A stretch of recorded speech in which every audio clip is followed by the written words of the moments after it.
Buenos días. Bueno, hoy vamos a conversar y voy a desarrollar algunos aspectos que tienen que ver con ciertos, podríamos decir, estados afectivos o sentimientos que eh, se presentan a lo largo del tratamiento en una persona que tiene obesidad. Estos estados afectivos que voy a desarrollar, como la culpa, la vergüenza, la envidia, no son privativos de la obesidad, obviamente. Son sensaciones y emociones y estados afectivos que tenemos todos los seres humanos. Pero vamos a analizar un poco cómo se desarrollan en el tratamiento, con qué aspectos se relacionan en la persona que tiene obesidad y cómo trabajarlos o cómo por lo menos empezar a ponerlos en evidencia, hablar de ellos y evitar que de alguna manera, como yo digo, socaven el piso del deseo. Estos estados afectivos son frecuentes en la persona que tiene obesidad, tanto en los hombres como en las mujeres. Por ahí quizás lo encontramos con más frecuencia en las mujeres, porque las mujeres somos más proclives a hablar de estos sentimientos, porque en realidad son sentimientos y sensaciones de las cuales es mejor no hablar. Sobre todo de la vergüenza y la envidia, ¿no? Porque de la culpa, digamos que la culpa es un sentimiento incómodo, pero de alguna manera conocido, expresado, a veces hasta utilizado. Pero vamos a hablar un poco de la culpa. La culpa es el sentimiento que proviene de la idea de haber cometido una falta como consecuencia de algún acto que no fue correcto. La culpa proviene de la idea de haber hecho un daño a alguien, haber afectado a alguien, o a veces proviene de la sensación de haber hecho algo o de no haber hecho algo, incluso a veces de la idea, de la creencia de que algo uno hizo o no hizo. Tiene que ver con la dimensión del hacer y generalmente viene asociado al castigo. Culpa y castigo es una dupla que aparece, digamos, en esta situación, ¿no? Nos sentimos culpables por algo, esto genera reproches, remordimientos, inhibiciones, una autocrítica, la sensación de haber transgredido un orden, de haber transgredido un mandato. Y por supuesto lo que se espera es el castigo. ¿Qué sucede en la persona que tiene obesidad y a raíz de qué aparece la culpa? Según cómo aparezca, primero quería decir algunas cosas, ¿no? Porque de alguna manera algunos aspectos del sentimiento de culpa no son necesariamente malos. Porque, por ejemplo, muchas veces al inicio de un tratamiento aparece la culpa alrededor de haberse abandonado tanto tiempo, aparece la culpa por dejar pasar, por haber postergado. Aparece la culpa por haber involucrado muchas veces a la familia en esto, o por la sensación de que la familia está preocupada. Fíjense que esta culpa en realidad es una culpa necesaria de trabajar.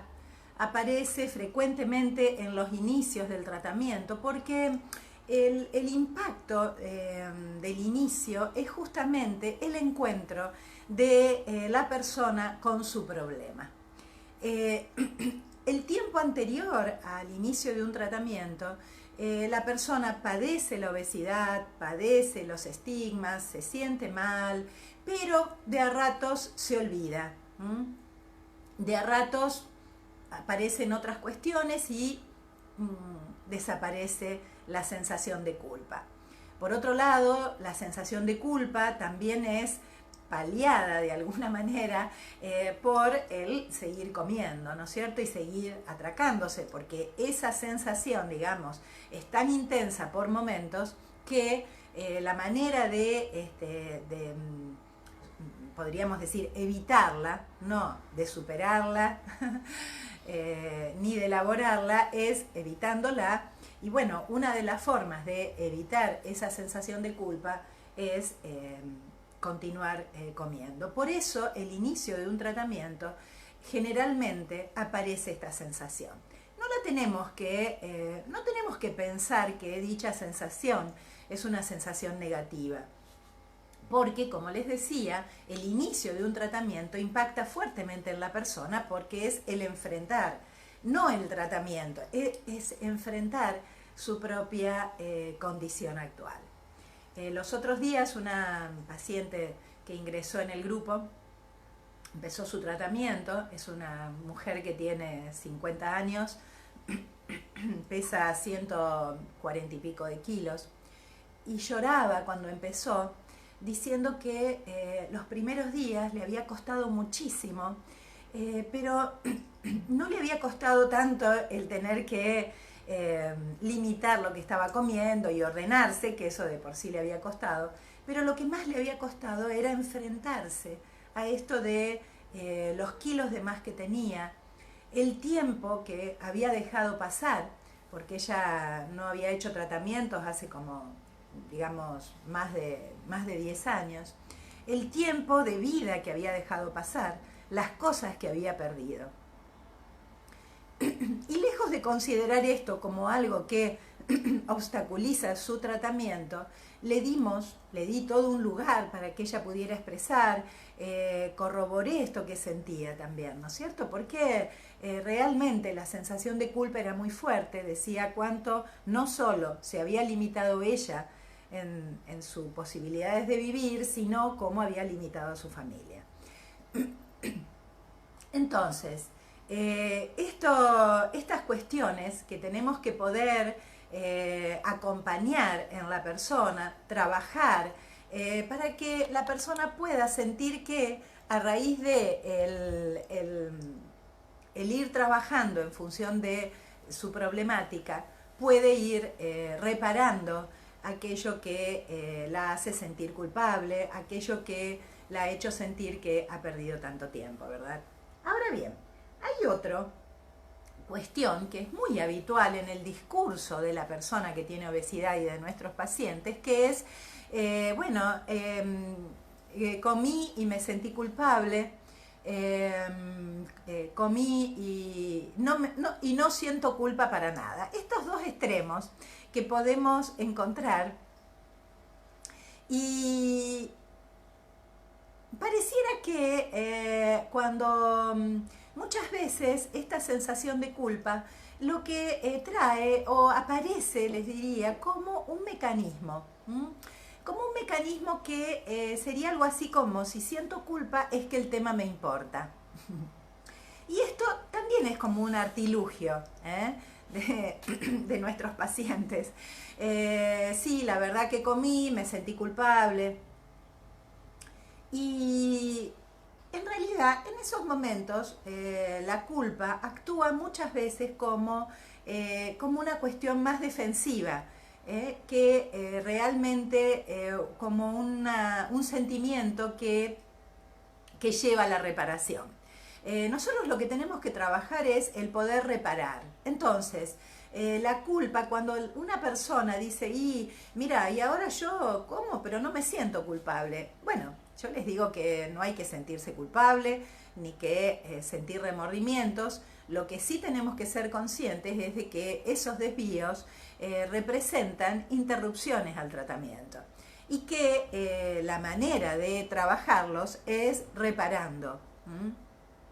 De la misma forma que una persona cuando inicia un tratamiento, se enfrenta a su problema, cuando una persona que está transcurriendo su tratamiento tiene desvíos en el plan, tiene un día malo, digamos, la manera de volver y de reparar el error es en la próxima comida, como siempre decimos, es volver a la rutina de alimentación, ¿verdad? Al esquema, a lo que tiene que comer. Entonces los pacientes muchas veces dicen, bueno, es volver a empezar. Yo les digo, no, no es volver a empezar, es la continuidad. Vieron que yo insisto mucho en este tema de la continuidad.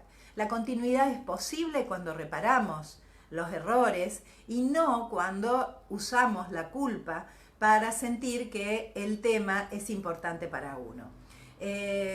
La culpa en este sentido actúa más bien como un mecanismo manipulatorio de alguna manera, ¿no es cierto?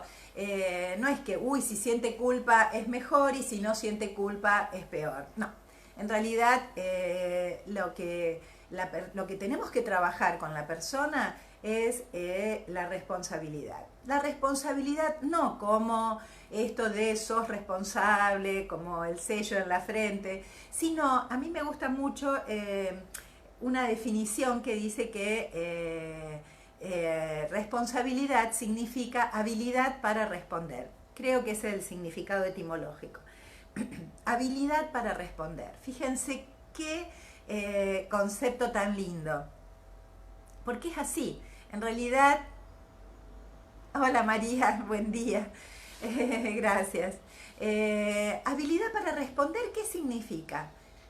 Haber tenido un desvío, haberme sentido mal por ello, pero poder superar esa situación, superar la frustración que esa situación produce, no facilitar esta andanada de reproches, remordimientos y justificaciones, sino responder. Hay un terapeuta, Sergio Iribarren, que dice que él habla del minuto 6 y cuando dice que muchas veces los pacientes dicen que en 5 minutos tiré por la borda todo, él habla del minuto 6 y habla de la reparación en el minuto 6. Y a mí me encanta eso porque en realidad es así, en el minuto 6 podemos reparar. Si dejamos pasar más tiempo, los efectos del después, porque este es el otro tema que tenemos que trabajar con nuestros pacientes, evitar la culpa, hacerse responsable y reparar, porque más que el efecto del desvío, lo que más cuenta es lo que hacemos, lo que sentimos, lo que pensamos y lo que hacemos después de algo que no queríamos hacer. La culpa tiene un negativo, que es el resentimiento. Entonces, a la culpa sobreviene el enojo. El enojo, la hostilidad con uno mismo, y es un circuito que da vueltas y que termina generalmente en el comer en exceso como un paliativo o como una solución, como dice Joyce McDougall, a la intolerancia de ese estado afectivo. Cuando cometemos un error, cuando tenemos un desvío, cuando algo no nos salió bien o cuando hemos afectado a otro con nuestras acciones o con nuestros decires, el sentirnos mal tiene que conducirnos a la reparación, no al autorreproche eterno. El autorreproche eterno nos deja paralizados. Y creo que este es un aspecto que tenemos que trabajar mucho con los pacientes porque la culpa es un sentimiento que aparece. Como les decía, creo que es importante trabajar los dos aspectos de la culpa. La culpa de estas cuestiones de haberse abandonado, la culpa en relación a la familiar, ¿no? Allí a mí me parece importante también que la persona reconozca, no que se sienta culpable y se inmole por lo que ha hecho, sino que también reconozca cómo su obesidad afecta al resto de la familia. Porque la persona que tiene obesidad tiene un manejo doble, diríamos, ¿no? Por un lado se siente culpable y por el otro tiene este letrero de, bueno, quiéranme como soy, que no está mal, pero que en algún punto es como que no se hace responsable de la cuestión, ¿verdad? Muchas veces encontramos que son los hijos preocupados por la salud de los padres, los que nos consultan, los que piden turno. Ayer justamente atendí a una señora que venía con su hija, que su hija le había pedido el turno, que su hija le había acompañado hasta acá. Bueno, muy preocupada por la salud de su mamá, ¿no es cierto?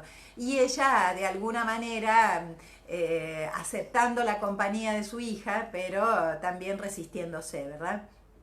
Por eso es tan importante que en algún punto la persona reconozca esto y a la vez se vaya siendo responsable, porque es verdad que hacerlo por los hijos, por la familia, hay un punto en donde no termina siendo para uno. Ese es un proceso que tiene que ir haciendo la persona para poder adueñarse de su deseo de adelgazar, ¿verdad?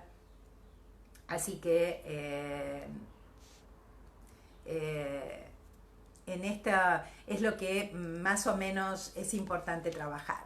Ahora bien, vamos a pasar a otro estado afectivo también que es muy frecuente en los pacientes obesos, pero del cual se habla menos, que es la vergüenza. La vergüenza, digamos, en un primer término, podríamos decir que deriva de la distancia que hay con el ideal, ¿verdad? Deriva con la idea que tenemos de nosotros mismos en relación a cómo creemos que nos ven los otros. Confronta por ello a la persona con la mirada del otro, ¿verdad? Así como decíamos que la culpa tiene que ver con la dimensión del hacer, hice algo que estuvo mal, en la vergüenza la dimensión es con respecto al ser. Soy algo que no está acorde a los parámetros, soy alguien que no puede pertenecer a este grupo, soy inferior. La vergüenza tiene que ver con esta distancia entre lo que quiero ser y el deseo de pertenecer, digamos, a un cierto grupo y no sentirme incluido. En la obesidad la vergüenza es un sentimiento que está presente, más allá de que las personas no hablen de ello. La vergüenza es un sentimiento del cual no se puede hablar. ¿Por qué? Porque la obesidad se considera todavía, a pesar de que hemos avanzado mucho hablando acerca de la obesidad como una enfermedad, del cual el sujeto no es culpable, sino responsable, aún se padece el estigma de la gordura, ¿verdad? El estigma se padece, las personas gordas no son bien vistas y la persona que tiene obesidad se siente mal, se siente discriminada, tiende al aislamiento y siente justamente este aislamiento social por no corresponderse con el ideal. La vergüenza es un sentimiento, como digo yo, es un sentimiento incómodo. Aparece en cualquier momento. Ayer en un grupo, una de las pacientes cuenta que fue a una reunión de exalumnos, momentos difíciles, reunión a la que ella no iba desde hacía 10 años. Y bueno, esta paciente ha bajado ya 10 kilos del sobrepeso, pero con respecto a cómo estaba 10 años, o 15, no recuerdo cuánto, estaba bastante más gorda. Pero bueno, fue allí en el grupo donde se reunieron, dice ella, había solo 10. Dice, pero estaban todas espléndidas. Y yo no. Y en un momento hacía frío y alguien le presta una campera porque hacía frío. Y cuando se la pone, queda como apretujada en la campera. Y entonces contaba lo que empezó a sentir, que empezó a quedarse quieta, empezó a sentirse cada vez más incómoda, no solo porque Hola Laura, buen día. No solo porque la campera le quedaba chica, sino porque su sensación era que todos se estaban dando cuenta de lo gorda que ella estaba y de que la campera le era chica. A partir de ese momento empezó a quedarse más seria, más callada, hasta que alguien le dice, uy, estás incómoda con esa campera, si querés te traigo la de mi marido. Eso fue tremendo. Ella después en el grupo, porque eso es lo que tiene hablar de la vergüenza y trabajar en un grupo, porque nos reímos tanto, porque terminamos todas riéndonos, ¿verdad? Porque la situación era tragicómica. Entonces ella dice, cuando me dijo que me iba a traer la del marido, quedé petrificada, porque primero era deshonroso que me traje, estas eran sus palabras, que me trajera la del marido. Y segundo, ¿y si la del marido no me entraba tampoco o me quedaba muy apretada? Bueno, y ella decía que tuvo mucho miedo de cuando llegara a su casa largarse a comer, porque realmente la situación le había resultado tremenda, tremenda en ese momento cuando sentía que no podía hacer nada como para salir de la situación, ¿no? Ni siquiera sacársela a la campera. Quería, y fíjense, otra cuestión que es tan clara en el sentimiento de vergüenza que todos hemos padecido por distintas cuestiones, ¿verdad? Que era querer desaparecer. No quería producir ningún movimiento para no llamar la atención sobre ella y que los demás se dieran cuenta que a ella la campera le quedaba chica, que estaba gorda y que se dieran cuenta de que no se la podía sacar inclusive. Pero bueno, fíjense, acá hay varias cuestiones importantes. Primero, poder hablar de la vergüenza. Poder hablar en un ambiente en donde podemos sacarnos esas corazas y hablar y reírnos también de aquello que le había sucedido. También estaba recordando otra situación que también es bastante frecuente, que tiene que ver con el presentarse, cuando las mujeres, digo esto porque esto es bastante común en las mujeres, ¿no? Sin embargo, ya voy a contar otras situaciones con los varones, ¿no? Pero otra de las situaciones en donde la persona se siente muy avergonzada es cuando en una reunión de mujeres, justamente, no necesariamente de hace 10 años, se empieza a hablar de las dietas y entonces cuando alguien que a lo mejor tiene algunos kilos de más o está por empezar el verano, empieza a hablar de eso y entonces, ¿qué hace una mujer que tiene obesidad? Es quedarse muda. Es quedarse muda porque no puede hablar de ello. No puede hablar ni del problema que tiene y aparece otro sentimiento del que voy a hablar después. Pero también aparece, fíjense, la bronca, ¿no? Es decir, ¿cómo puede estar hablando de esto cuando yo me siento así de mal? Las conversaciones habitualmente acerca del cuerpo, acerca de la gordura, acerca de los kilos de más son frecuentes en las personas y en estos tiempos, digamos, ¿no? En donde se habla de las cirugías estéticas, de los tratamientos, en donde, bueno, los parámetros de belleza son dispares, ¿verdad? Y en una persona que tiene obesidad siempre terminan produciéndole conflicto. Es muy importante hablar de la vergüenza. Es muy importante. Es necesario hablar de la vergüenza. porque generalmente no se habla de ello. Y entonces, fíjense en los varones, que pareciera que no tienen vergüenza.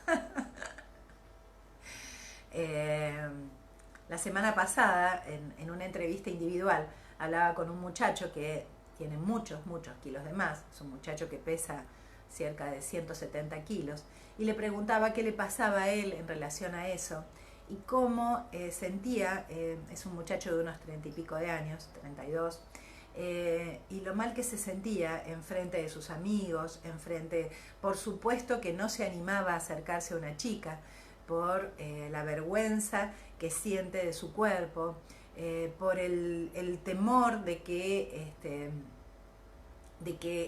ser rechazado, porque la vergüenza lo que trae es la sensación no solo de no alcanzar el ideal, sino el temor al rechazo, ¿verdad? La vergüenza justamente es tan poderosa que hace que una persona se inhiba, se recluya, se aísle por temor al rechazo. Y esto muchas veces, fíjense, una persona que siente vergüenza puede pasar por antipático. Él me decía que muchas veces prefiere quedar como alguien que,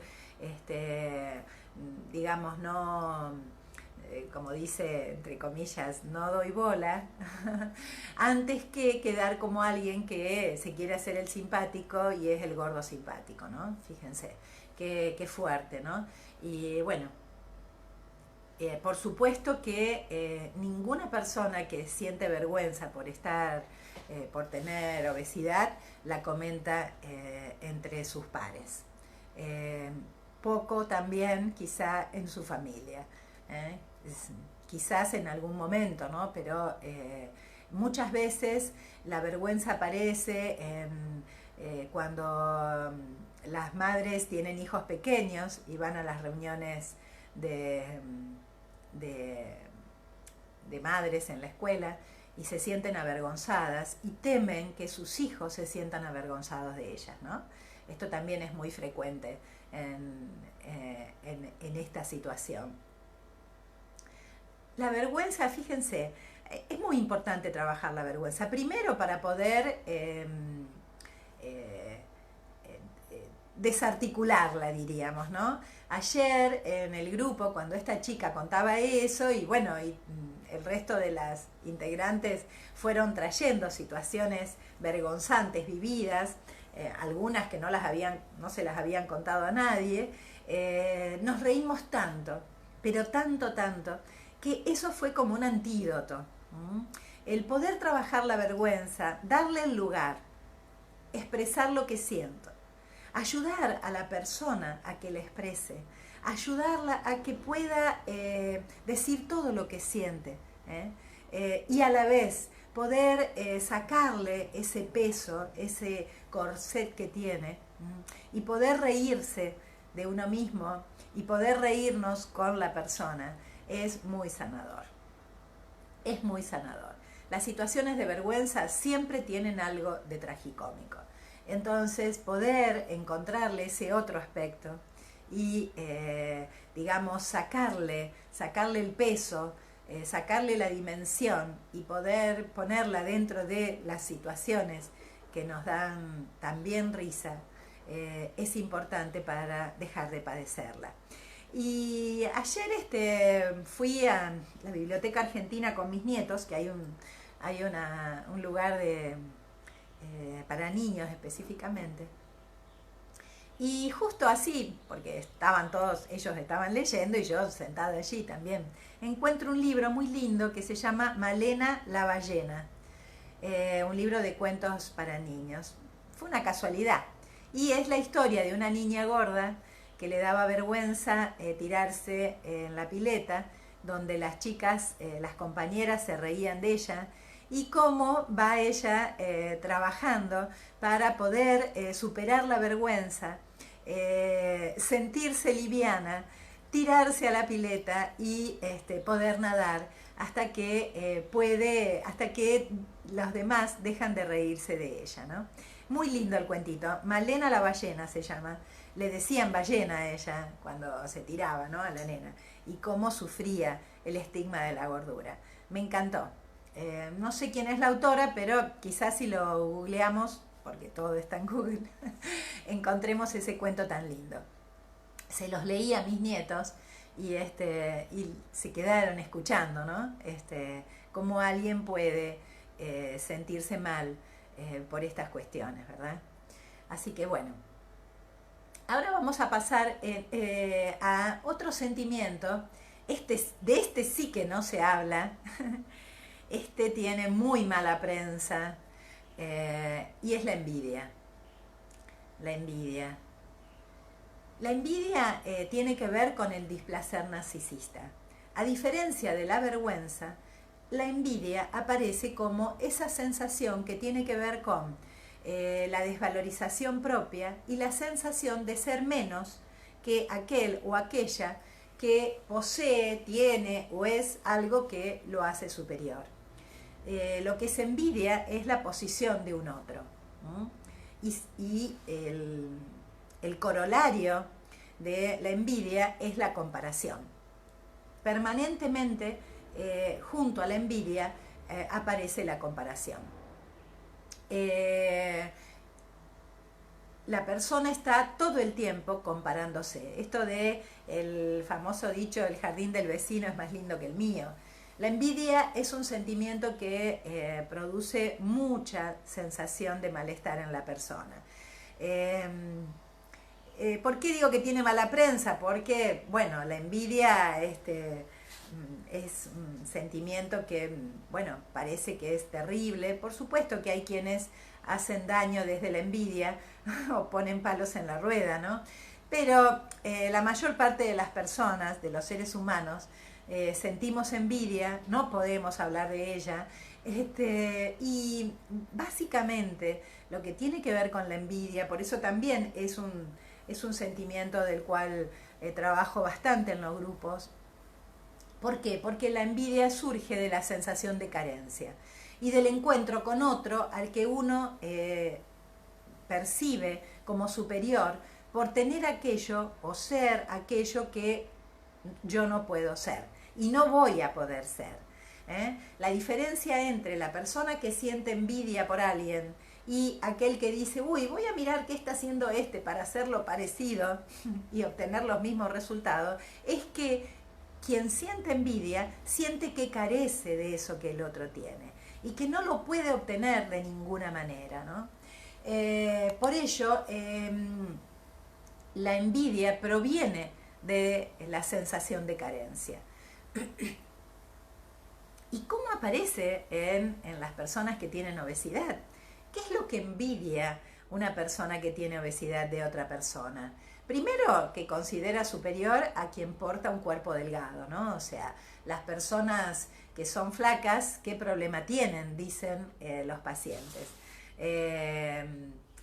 Supone al otro en un lugar de felicidad y éxito al que nunca va a poder acceder. Y muchas veces aparece la sensación de una especie de admiración, ¿no? Es decir, cuando las personas dicen, es increíble lo que ha bajado, cómo te admiro, y en realidad, en el fondo, lo que aparece, más que, porque la admiración es mirar al otro desde arriba, mejor dicho, desde abajo, perdón. Admirar es mirar así, y entonces uno es así chiquitito y el otro es gigante. La admiración, la envidia, la admiración que proviene de la envidia, que de alguna manera es una envidia encubierta, ¿verdad? Y la comparación van juntas. No digo que toda admiración traiga envidia, por favor, no me malentiendan, pero en las personas que tienen obesidad, esa admiración proviene justamente de ese sentimiento, de mirar lo que pudo hacer y yo no voy a poder lograrlo nunca. Proviene de ese sentimiento de carencia y muchas veces encierra una especie de hostilidad, porque reconocer que envidio a aquel que pudo bajar y que me produce envidia o que me estoy comparando permanentemente, es un sentimiento doloroso. Por eso yo creo que este es un sentimiento que también es muy importante trabajar. La envidia es un sentimiento humano. No tenemos que descalificarla ni tampoco sancionarla. Tenemos que poder autorizar a que la persona pueda hablarnos de esa envidia, pueda hablarnos de esa comparación permanente que hace con los otros, pueda hablarnos de ese sentimiento de carencia en el cual se siente permanentemente sumergido. La envidia es un sentimiento que produce mucho daño, porque en la medida en que esa persona no pueda valorar sus capacidades, no pueda empezar a sentir que puede mirar al otro, pero lo puede mirar no para compararse, sino para poder preguntarle cómo hizo, que pueda escuchar la experiencia del otro, que pueda absorber y que pueda ponerse en marcha, ¿no? La envidia, así como la vergüenza y la culpa, paralizan al sujeto, no movilizan. El poder mirar al otro y escuchar y poder aprender del otro, eso nos moviliza. Poder hablar de estos sentimientos inconvenientes, de estos sentimientos incómodos, de estos sentimientos que de alguna manera no tienen buena prensa, como yo les digo, es un paso para poder superarlos. Recuerden que el paciente y la persona, nosotros desde nuestro lugar de terapeutas, ya sea aún en el consultorio nutricional, donde quizás de estos temas se hable menos, pero no está mal poder preguntarle al paciente, si bien son estados que a lo mejor desde el lugar nutricional no vamos a poder analizar en profundidad, sí vamos a poder escuchar y acompañar. Sí vamos a poder proponer la autoobservación. ¿Por qué? Porque lo más importante es que la persona se convierta en observadora de sí misma, como tantas veces les digo, pueda comprender de dónde provienen estos estados emocionales, pueda saber, muchas veces la culpa proviene de todo un aprendizaje familiar y no solo está inserta en el tema de la obesidad, sino que recorre otros muchos aspectos. La vergüenza no siempre proviene exclusivamente de la obesidad, sino que tiene su raíz en años de la infancia, donde aparecían otras cuestiones y no solo el sobrepeso. La envidia no siempre proviene exclusivamente y está centrada en este tema del cuerpo, sino que probablemente es un niño que ha sido comparado, una niña que ha sido comparada permanentemente, donde se ha ensalzado el lugar de otros, a veces los hermanos. Entonces, en vez de promover la cooperación entre hermanos, en familia se promueve la envidia, se promueve la molestia. Entonces, ¿de dónde tenemos que trabajar, no? Yo creo que, como les decía, trabajar la responsabilidad en el lugar de la culpa, la reparación en el lugar de la culpa. Sentirnos con habilidad para responder a las situaciones de las cuales nos sentimos arrepentidos y poder reparar los errores o desvíos es la posibilidad de transformarla, de superarla, de encontrarnos en otro lugar diferente, no de evitarla. Los estados afectivos no se evitan y cuando se evitan traen consecuencias. Traen consecuencias a nivel corporal, a nivel sintomático, a nivel de otras cuestiones psíquicas, ¿verdad? En el lugar de la vergüenza, poder hablar de ella como primer paso, poder reírnos de ella y poder realizar acciones para poder transformarla, ¿no? Una persona no es culpable. La obesidad no es una cuestión por la cual una persona deba sentirse avergonzada. Y esto lo tenemos que transmitir los terapeutas. La enfermedad es una problemática que debe ser tratada cuando limita y afecta al equilibrio psicofísico de una persona. Recuerden el cuentito de Malena Ballena. Y la autovaloración, cómo trabajar con la autovaloración para poder superar la envidia. Cómo trabajar con la autovaloración, pero también con la valoración del otro, no con la admiración. La admiración nos hace ubicar al otro en una posición tan superior que jamás podría alcanzarlo. El poder valorar al otro como un par y poder decir, a ver, cómo es, a ver cómo hizo y yo qué puedo hacer, cómo lo puedo hacer. Esto es aquellas cuestiones que tenemos que facilitar, promover y estimular en nuestros pacientes. El trabajo con la obesidad es un trabajo arduo. Es un trabajo que muchas veces nos despierta contradicciones. Muchas veces. Los pacientes lo advierten. Entonces también tenemos que trabajar, como siempre les digo, lo que nos produce las diferentes situaciones con los pacientes. Esos estados afectivos nuestros también los percibe el paciente. Por ello es importante trabajarlos para poder superarlos, para poder elaborarlos. Este es el objetivo de poder desplegar aquellas cosas que nuestros pacientes sienten, autorizarlos a que se sientan, a que sientan eso y que puedan sentirse contenidos, tanto en el trabajo del consultorio individual como en las experiencias grupales. Yo siempre, como ustedes saben, defiendo las experiencias grupales porque creo que tienen un plus enorme que hace que muchas situaciones puedan ser verbalizadas de una manera distinta a lo que se verbaliza en el consultorio individual y desde un lugar de contención y empatía que se logra en estas situaciones de los grupos. Bueno, hasta aquí llegamos hoy. Los espero y las espero en otra de estas clases.